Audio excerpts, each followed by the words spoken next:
David ha trabajado para empresas tan grandes como Microsoft o Nike, gestionando equipos de 50 personas. Actualmente tiene su propia empresa donde él es el único trabajador fijo y gestiona equipos fragmentados en todas partes del mundo.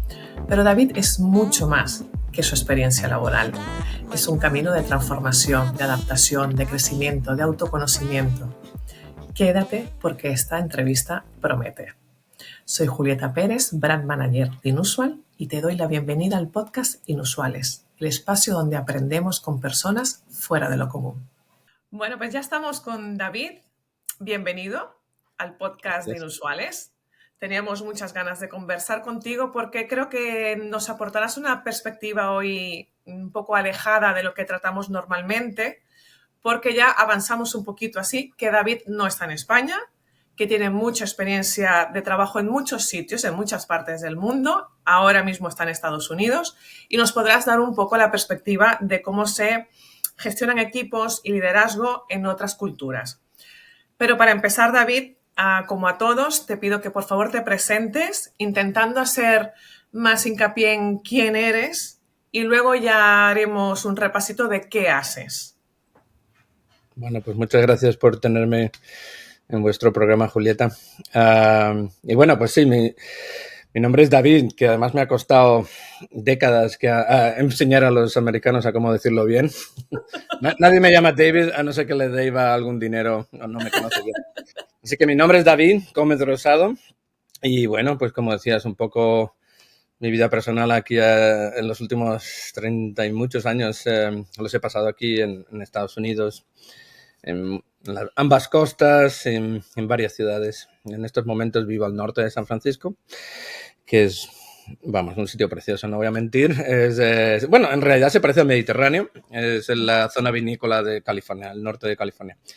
Y vivo en una casa con mis 6 niños que comparto con mi pareja, Catherine, y tenemos 2 gatos. Teníamos 6 gallinas, pero una resultó ser un gallo, así que bueno, así ves el panorama. Y nada, soy alguien, bueno, quizá prototípico de los inmigrantes, emigrantes, en el que al final vienes de una cultura, vienes con otro ángulo, que te ayuda mucho también en el trabajo y tiene otras demandas también en el tema social, ¿no? En el sentido de que, bueno, pues uno al final nunca se siente de ningún lado.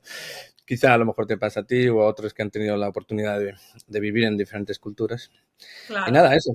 Aquí... Ha sido de las mejores presentaciones de quién eres, o sea, con gallinas, sospechosamente viviendo en la parte de California donde hay vino, familia hiper mega numerosa.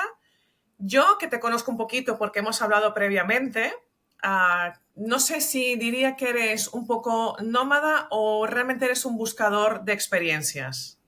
Interesante. Eso me han acusado de lo último. Y es verdad que es una bendición. Siempre quieres aprender. Mis hijos son parecidos a mí. Es bonito verlas que siempre quieren aprender y quieren entender el mundo y quieren experimentar cosas muy diversas. Al mismo tiempo pierde un poco de arraigo. Las relaciones suelen ser momentáneas y basadas en una misión, pero es difícil mantenerlas a largo plazo. Sí, tiene sus pros y sus contras ser un nómada. Bueno, pero esta búsqueda de experiencias, también tú eres un generador de experiencias, porque explícanos, tú te dedicas al diseño de marcas, diseño de experiencias, diseño de usabilidad. O sea, tu perfil es como muy híbrido, muy expansivo, podríamos decir. Sí.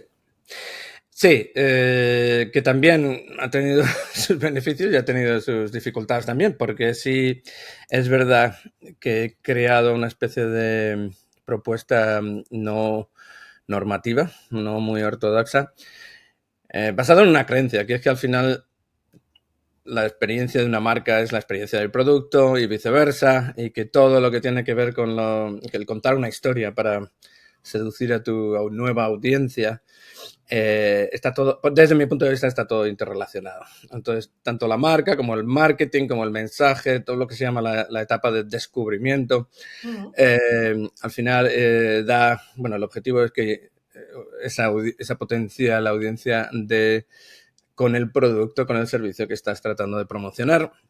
Pero, como ya sabes tú, hay que también entrar en él. No es que un servicio lo entiendas de inmediato. Entonces, esa narrativa, desde mi punto de vista, continúa. Y hay que ser muy coherente en lo que prometes y en lo que otorgas. Y entonces, lo que es el onboarding en inglés, me van a salir palabras en inglés de vez en cuando. Tranquilo, Creo que siéntete la libre. ventaja es que en nuestra profesión que han sido adoptadas también, pero sí, toda esa etapa de lo que es el aprendizaje, el onboarding, el entender el producto es casi o muy parecida a cómo llegaste a él, a cómo entender que tenías un problema, dónde podías buscarlo.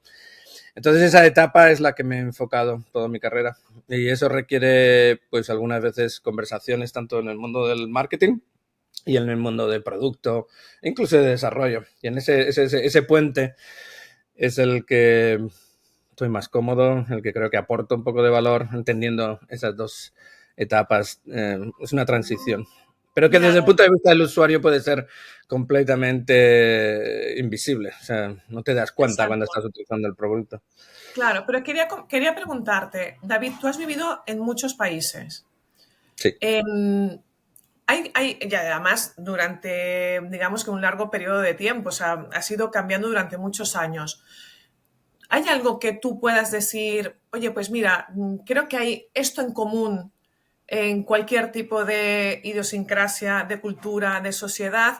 O fíjate, esto en Alemania sería impensable, pero en Estados Unidos tal y en España ya ni te explico. O sea, cosas que tú puedas encontrar tanto de experiencia de usuario, porque al final el liderazgo requiere poner a las personas siempre en el centro, sea la persona que sea cliente, sea proveedor, sea parte del equipo de trabajo. O sea, en ese sentido de experiencia, ¿qué experiencia te llevas tú? O sea, ¿cuál es tu mochila?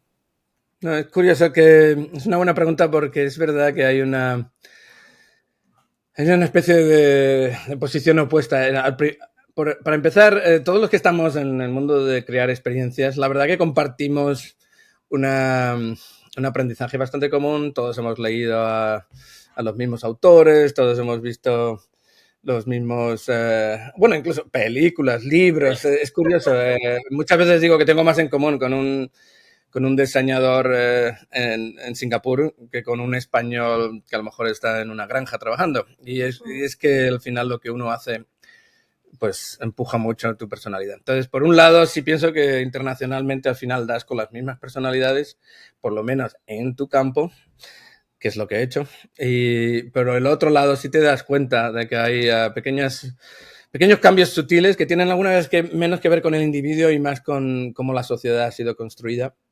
Por ejemplo, uno muy aparente y muy fácil de observar es, siempre me ha parecido interesante como en Europa las experiencias exigen poco de ti en el sentido de que no te piden mucha información personal.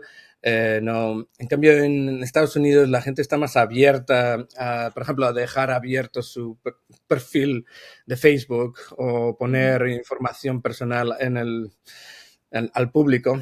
En Europa noto que muchas veces la gente guarda sus fotos para ellos mismos, su familia, se fían menos. Y creo que tiene que ver, bueno, pues con la historia de un país, ¿no? Aquí en Estados Unidos han disfrutado una democracia, bueno, lo podemos debatir, pero sí ha sido un lugar de libertad por muchos cientos de años ininterrumpidamente. Entonces yo creo que la gente está muy acomodada a abrirse a sí mismo, mientras que en Europa, dependiendo de qué país, pues bueno, hemos tenido que curtirnos de otra manera y hay cierto cinismo hacia los movimientos, los poderes y los gobiernos. Entonces la gente tiende a ser más cuidada en esas cosas. Pero bueno, simplemente darte un ejemplo de muchos que sí es verdad que al día a día afectan cuando estás trabajando con ellos. Y es verdad que tiene como manager de equipos internacionales, que lo he sido yo creo que ininterrumpidamente por décadas, pues tienes que tener un poco de de sensibilidad hacia ellos y tratar de también de aprender tú mismo, de andar en los zapatos del otro, ¿no? Es verdad que si no tienes una intriga por la cultura con el que estás colaborando, pues a lo mejor te pierdes ciertas nuances en por qué está haciendo las cosas de cierta manera. Tiene que ver Claro, con la tipografía, los colores. Por ejemplo, estoy trabajando con japoneses, me acuerdo que en sus selecciones de la tipografía de lo que es bold y lo que es medium o regular, los pesos de la sí, tipografía, su concepto es muy diferente porque están acostumbrados a trabajar con sus jeroglíficos, claro, el kanji, ¿no? Y el kanji, si lo sabes, es unos símbolos muy, muy detallados. Entonces ellos tienden a bajar el peso de las tipografías para que claro, el detalle no se pierda. En no se cambio, pierde, claro. en Occidente, como nuestros símbolos son un poco más simples, pues podemos permitirnos grandes, como se dice en inglés, bold, ¿no? Ujú. Negrita, con peso muy, muy poderoso. Bueno, pues eso, que también afecta al diseño y lo ves muchas veces como resultado en el trabajo con otros. Claro, es como intentar en cada sitio donde estás, como incluirte tú, ¿no? O sea, como formar parte tú para poder ah, Exactamente. conocer, integrar toda esa cultura y poder conseguir que sea como todo más fluido, más orgánico, ¿no? Y para eso tienes que estar como con las antenas muy abiertas y muy Pues dispuesto, como dices tú, siempre a aprender. sí, es la misma técnica que uno hace con los clientes. Si eres diseñador de experiencias, al final vas a acabar trabajando para muchas industrias que no tienen nada de conocimiento. Me acuerdo trabajar para Nike, o Nike, como se diga en puros eslares, pero me acuerdo que yo de deportista no tengo nada.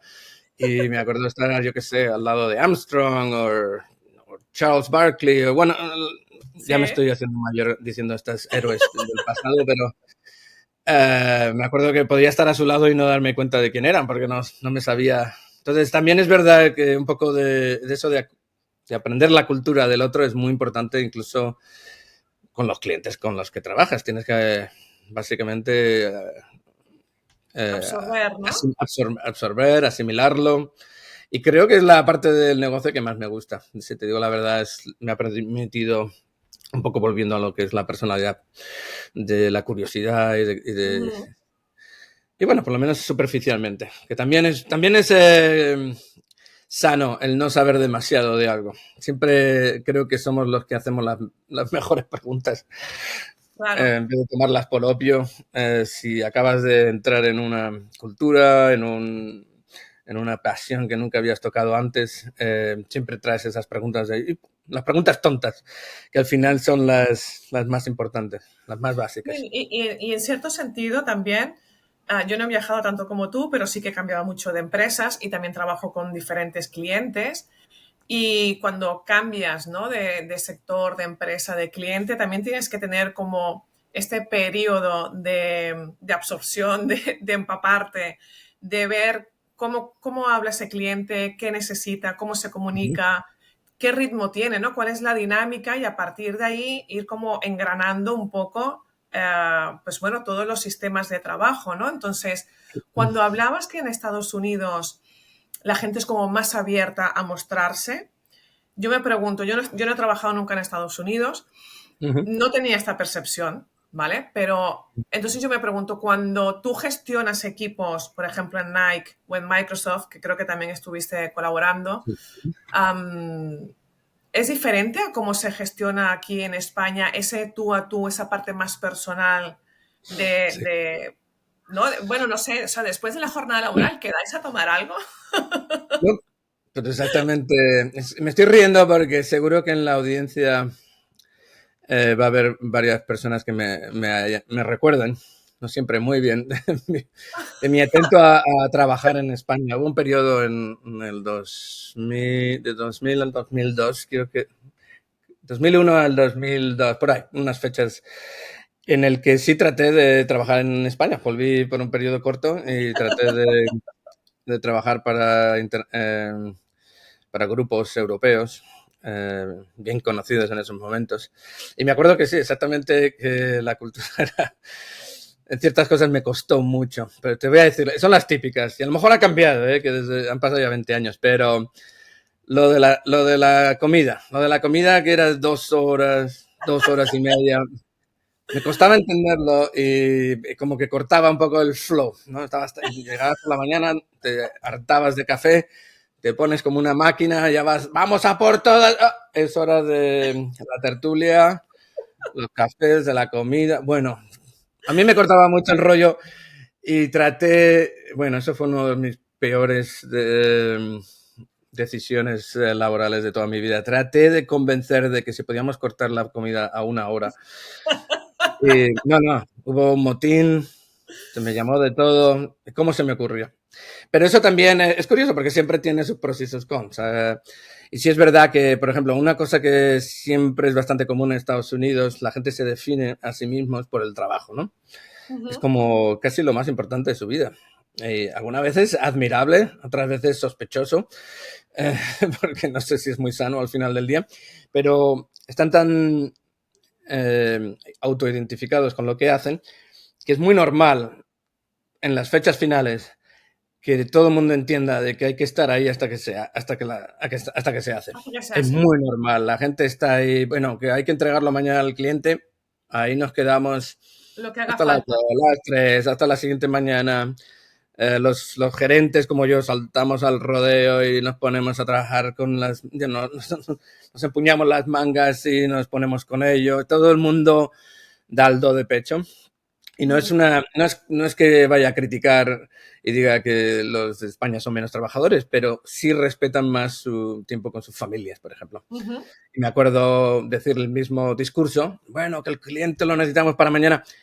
Bueno, pues va a ser que vamos a tener que alargar el plazo porque tengo que ir ahora con mis amigos, tengo ya unas cervezas planeadas y luego tengo que leer el libro de dormir a mis hijos. Y, bueno, que son más...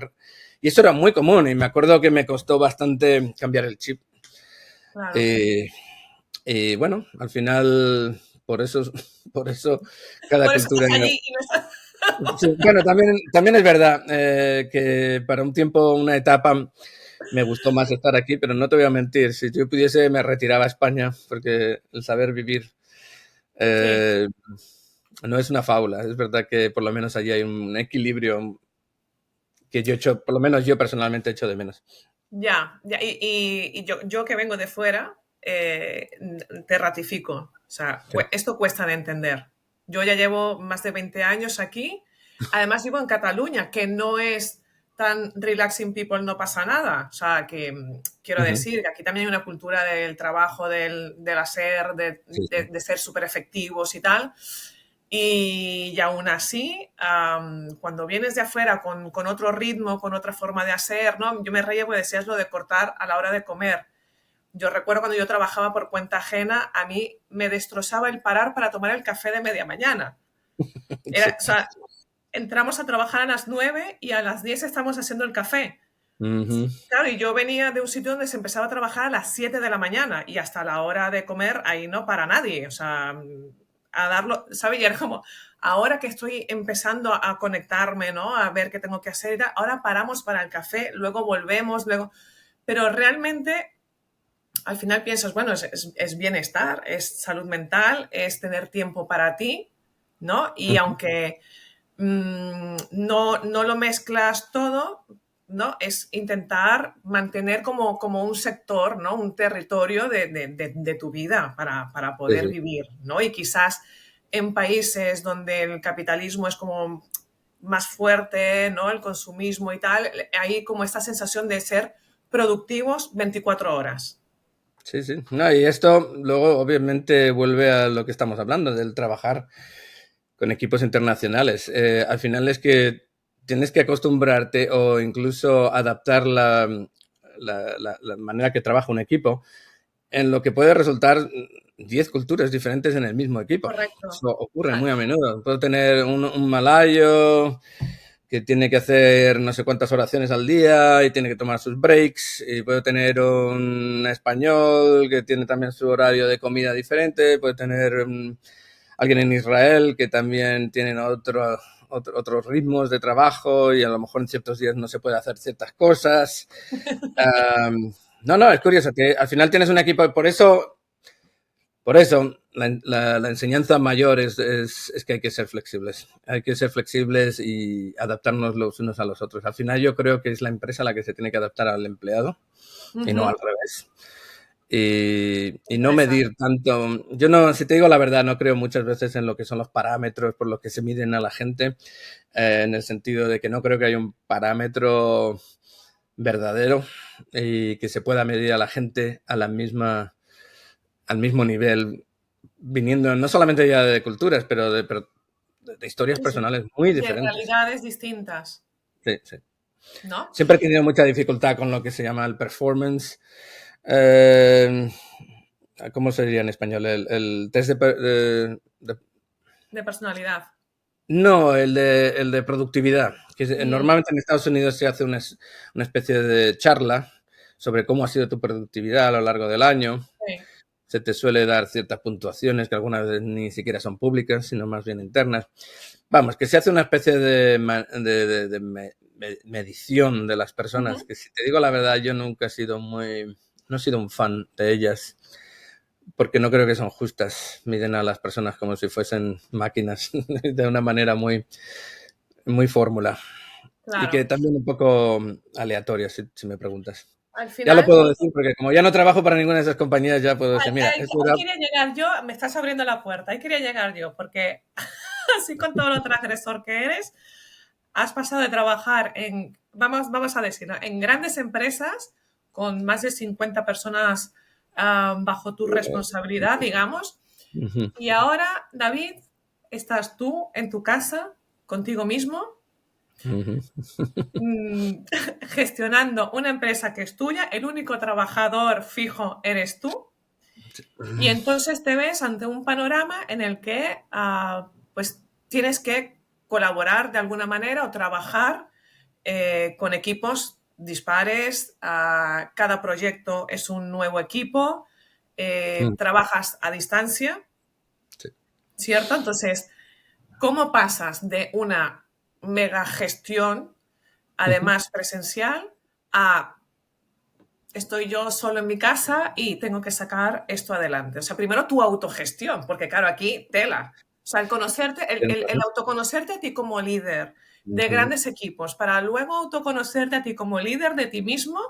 Sí. Supongo que teniendo 6 hijos vas practicando con ellos en temas de equipos numerosos, pero claro, al final es un cambio muy grande.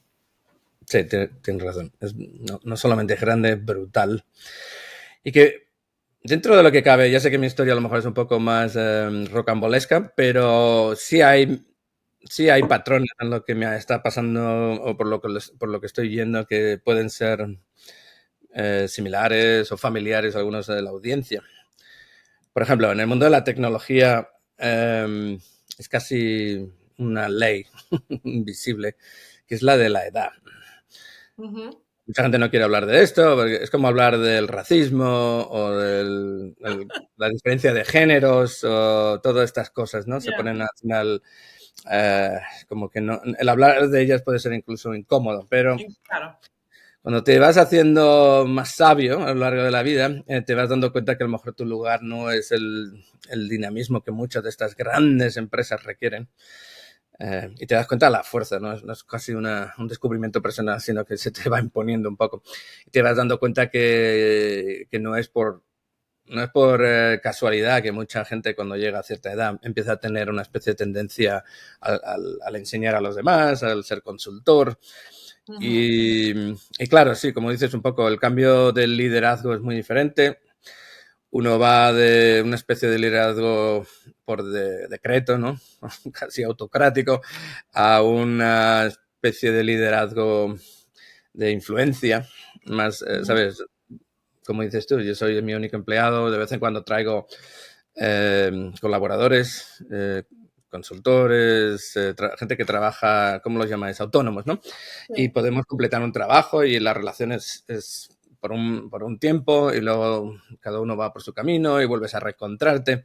Entonces el liderazgo que se requiere ahí, yo creo que requiere mucha psicología, mucha paciencia, No puedes, los tiempos, las dependencias, em, las responsabilidades son muy diferentes. No, entonces tienes que adaptar no solamente tu manera de liderar, pero tu manera de interactuar con el cliente y saber cómo prometes las cosas. Es muy diferente cuando tienes un equipo de 5 personas que te reportan a ti, 5, 10, 20, lo que sea, a trabajar con colaboradores, como hemos hablado, de muchos puntos del mundo, con diferentes horarios. Los deadlines son diferentes, Claro. fechas finales, perdón. Las fechas finales son, no las... Te pones muchos márgenes para en caso de que alguien te falle. Las charlas con tus trabajadores, por un lado, son menos asiduas en el sentido de que tiendes a contratar gente que ya se las sabe, que tienes que depender de ellos mucho más. No Ujú. tienes tiempo para quizá conversaciones de largo y tendido, cómo planear el, el, el acercamiento al cliente, cómo planear el proyecto. Todo eso en una compañía tienes un lujo de tener el equipo muy cercano y devoto a lo que estás haciendo. Mientras que cuando trabajas afuera, la gente está ocupada y te está otorgando cierto tiempo de su vida por un precio y es muy difícil ir más allá. Entonces tienes que ser muy, muy, muy eficiente y tiendes a trabajar con gente que te sabe leer el cerebro. No Ujú. sé, es curioso. Cambia, yo diría que cambias de ser un líder a ser un amigo. Uh, por lo menos para mí ha sido el gran cambio. Yo en estos momentos puedo trabajar con alguien que acaba de salir de la universidad y, como digo siempre, si yo puedo aprender de esta persona, es que es un colaborador y por lo tanto un amigo. Es alguien con el que los dos vamos a ir adelante y vamos a trabajar de codo a codo, porque tampoco tengo el lujo de tener...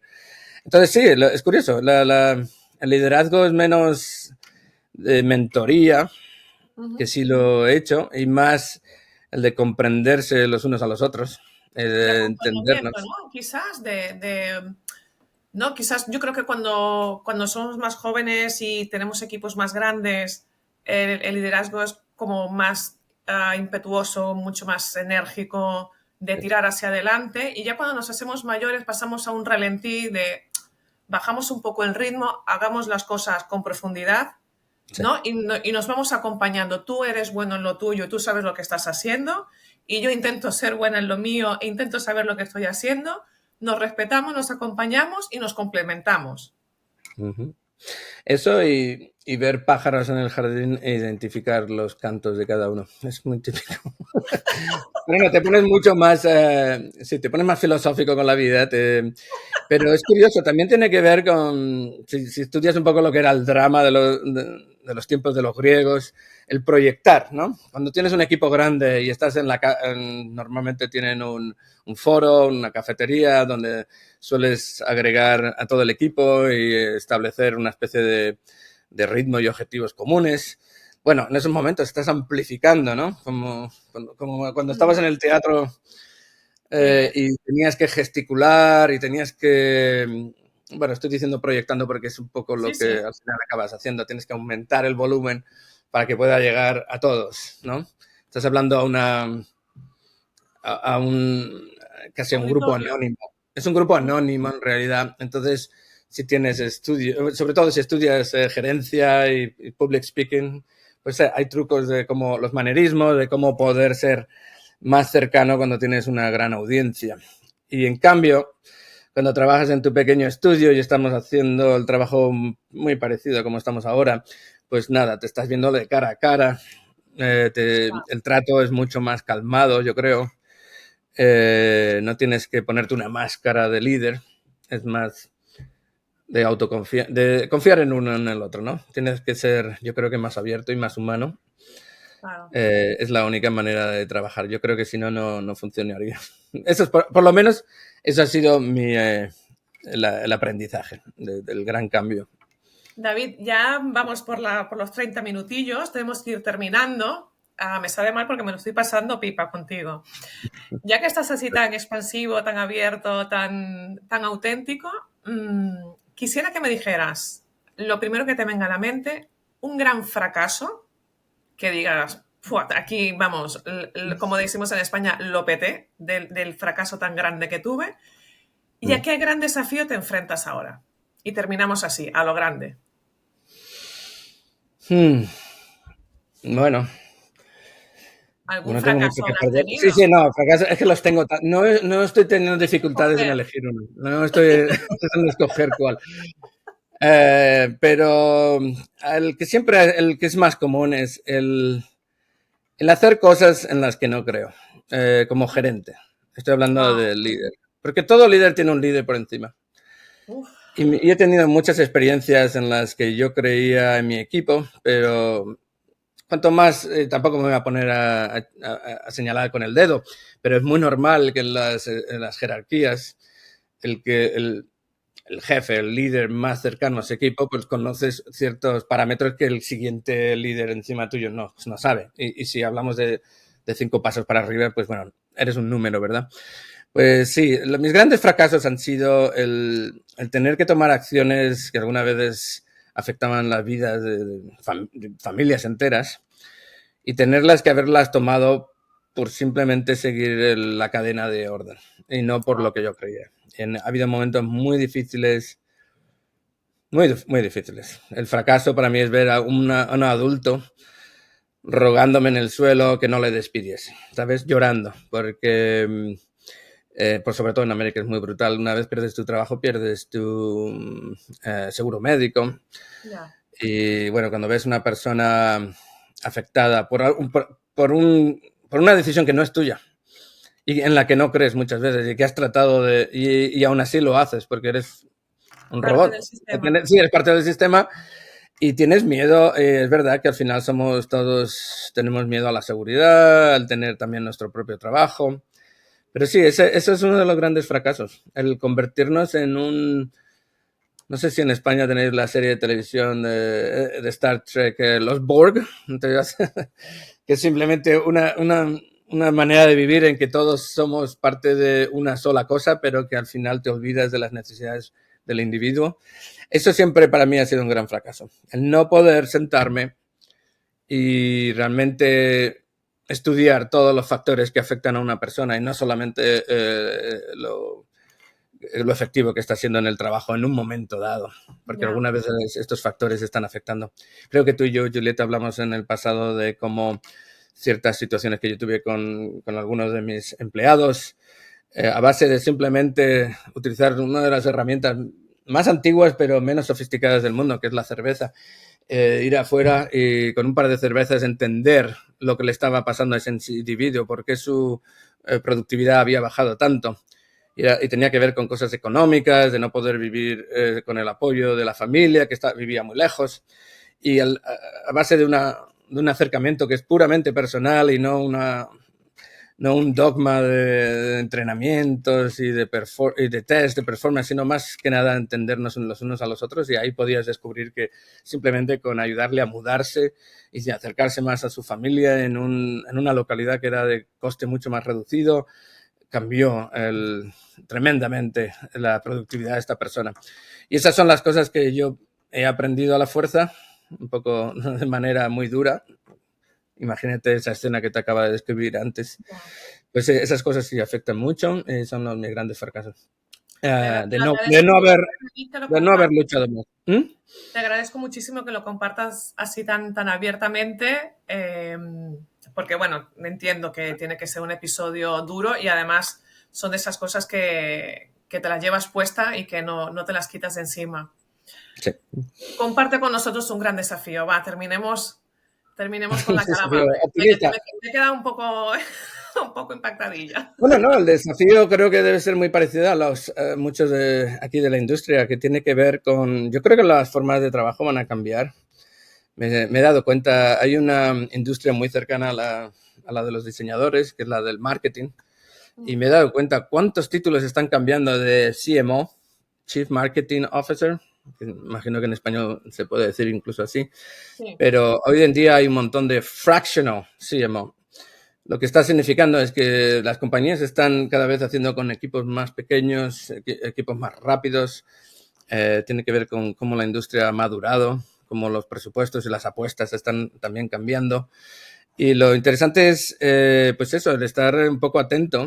Yo creo que el desafío es esto que hemos hablado, el trabajar con personas por ciertos tiempos moderados. Por ejemplo, tú y yo, Julieta, estamos haciendo esto juntos y a lo mejor no volvemos a hablarnos, espero que no, pero profesionalmente a lo mejor no volvemos hasta un año, ¿no?